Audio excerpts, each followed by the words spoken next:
नमस्कार दोस्तों, मैं बाबुल सिंह एक बार फिर से आपका स्वागत करता हूं अपने चैनल पर, इस आशा के साथ कि आप घर पर होंगे, स्वस्थ होंगे और सुरक्षित होंगे। तो आज का ट्यूटोरियल है IP version 4। IP version 4 32 bit address है जिसको 5 क्लास में डिवाइडेड किया गया है। Class A, class B, class C, class D और क्लास ई। क्लास ए का आईपी एड्रेस रेंज शुरू होता है 1 से 126, इसी तरह से क्लास बी का 128 से 191, सी का 192 टू 223। क्लास डी और ई हम यूज़ नहीं करते हैं, वो रिसर्च एंड डेवलपमेंट के लिए रिजर्व है। तो यहाँ पे आप देख रहे होगे 1 से 126 है, उसके बाद क्लास बी में 128 से 191 है। तो 127 जो है वो यूज़ होता है आपका loop back IP address. Loop back IP address वो एड्रेस है जो आप अपने ही कंप्यूटर में बैठकर अपना एनआईसी को पिंग करते हो। अगर एनआईसी में पिंग आपका रिस्पॉन्स आता है तो आपका एनएसआई कार्ड सही है, अदरवाइज वो गलत है। तो आप अपने ही कंप्यूटर में बैठ के आप एनआईसी कार्ड को आप चेक कर सकते हो through loop back IP address. तो आगे बढ़ते हैं। तो जैसे मैं बताया था कि आईपी एड्रेस वो आईपी वर्जन 4 32 बिट एड्रेस का है जिसको 4 ऑक्टेट में डिवाइड किया गया है, 8 बिट 8 बिट 8 बिट करके।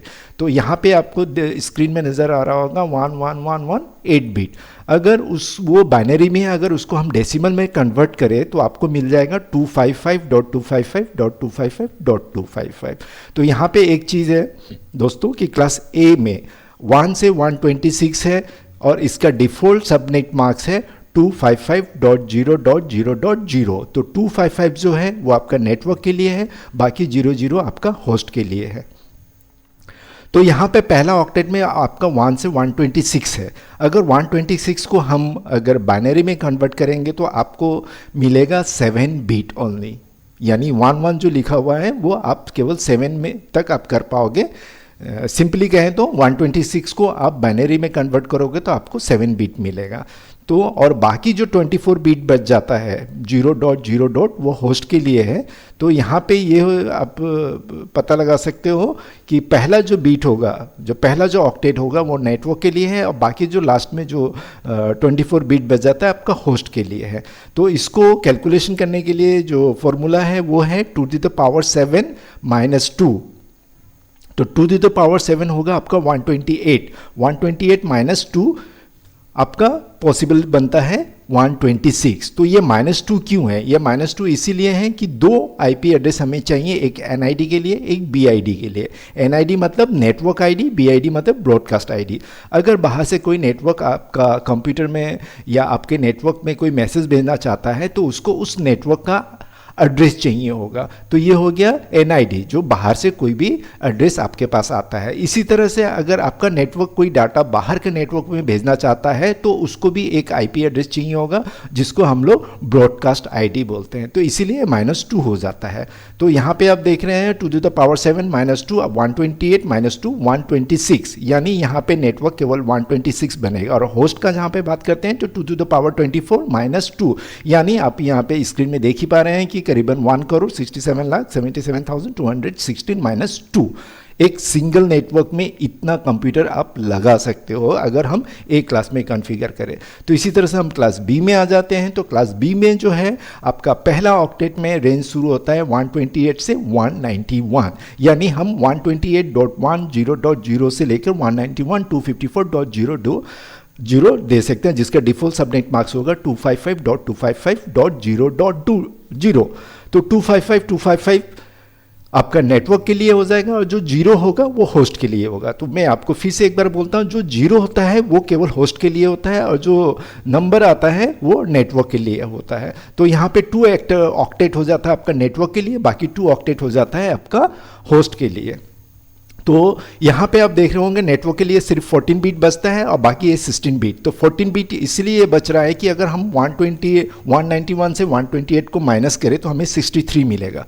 तो 63 को अगर हम लोग बाइनरी में कन्वर्ट करेंगे तो केवल आपको 6 बिट मिलेगा। तो यहाँ का 8 बिट प्लस 6 बिट टोटल होता है आपका 14 बिट। तो नेटवर्क के लिए आपको करना पड़ेगा फॉर्मूला 2⁻14 - 2। तो यहाँ पे आपका 16,384 - 2। तो इतना पॉसिबल नेटवर्क हम बना सकते हैं। लेकिन जहां होस्ट का बात करें तो वहां पे 2⁻16 - 2 होगा, यानी 65,534 पॉसिबल है।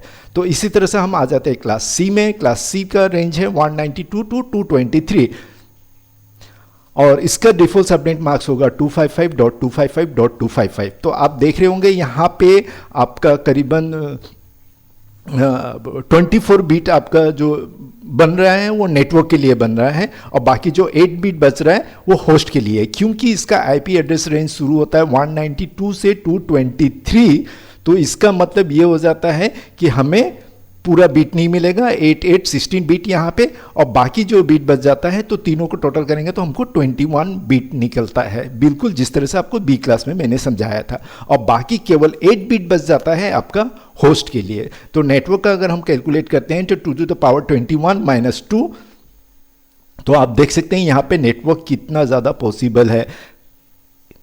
और होस्ट आपका केवल 2⁸ - 2 यानी 256 - 2 यानी 254 कंप्यूटर। अगर हम सी क्लास में नेटवर्क बनाएंगे तो उस नेटवर्क में केवल हम 254 ही होस्ट बना पाएंगे।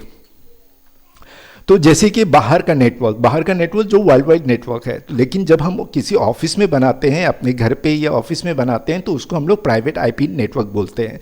तो बाहर का आईपी एड्रेस और हमारा ऑफिस का आईपी एड्रेस आपस में कोलाइज ना हो, तो इसके लिए क्या किया गया है कि एक अलग से valid private IP address reserve कर दिया गया है, ताकि हम जब भी अपने प्राइवेट नेटवर्क बनाएं तो वो आईपी एड्रेस इसी रेंज पे बनाएं।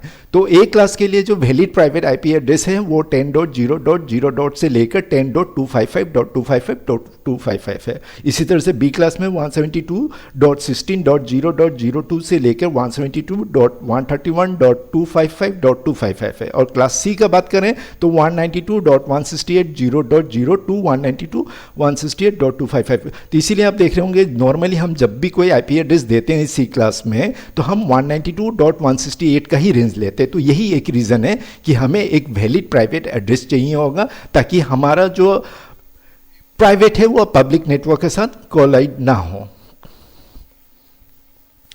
तो यहाँ पे आपको थोड़ा सा सबनेट के बारे में बताया हूँ मैं। तो जैसे कि आपको मालूम है कि सी क्लास का जो डिफॉल्ट सबनेट मार्क्स है 255.255.0, तो यहाँ पे आपका जो 24 बीट हो जाता है वो आपका नेटवर्क के लिए हो जाता है, केवल 8 बीट बचता है आपका होस्ट के लिए। तो अगर हम होस्ट जो 0 बीट बचा हुआ है उसको अगर हम लोग 0 रखते हैं तो हमें मिलता है 2⁸ - 2 यानी 254। लेकिन अगर हम सबनेट मार्क्स 0 के जगह में अगर 240 करते हैं तो यहाँ पे क्या होगा, हमें कितना 0 मिलेगा, केवल 4। तो 4 0 का मतलब क्या हुआ, 2⁻14 यानी 16 - 2 यानी 14 कंप्यूटर ही हम एक नेटवर्क में बना सकते हैं। तो इसको हम प्रैक्टिकली करके आपको दिखा रहा हूं। अब देखिए यहाँ पे तो 192.168.40 करके अगर हम यहाँ पे 240 करते हैं तो ये आराम से आपको आईपी एड्रेस ले लेता है। लेकिन वही अगर हम यहाँ पे इससे ज़्यादा अगर कंप्यूटर को करने का कोशिश करेंगे तो ये नहीं लेगा। ये देखिए, क्योंकि यहाँ पे हमको 0 नहीं मिल रहा है। इसी को अगर हम लोग इसको 0 कर देते हैं तो हमें आराम से ये ले लेगा। देखिए दोस्तों, तो यही है सबनेटिंग, जिससे हम कंप्यूटर का वो लिमिट या अनलिमिट सिक्योरिटी के लिए भी हम इसको सबनेटिंग किया जाता है। थैंक यू दोस्तों, अगर पसंद आया तो लाइक शेयर और ज़रूर कीजिए, और आपसे रिक्वेस्ट है कि आप कमेंट बॉक्स में ज़रूर कुछ ना कुछ लिख के दें ताकि मुझे इंस्पिरेशन मिले, ताकि मैं आगे और इस तरह से बना सकूं। थैंक यू दोस्तों।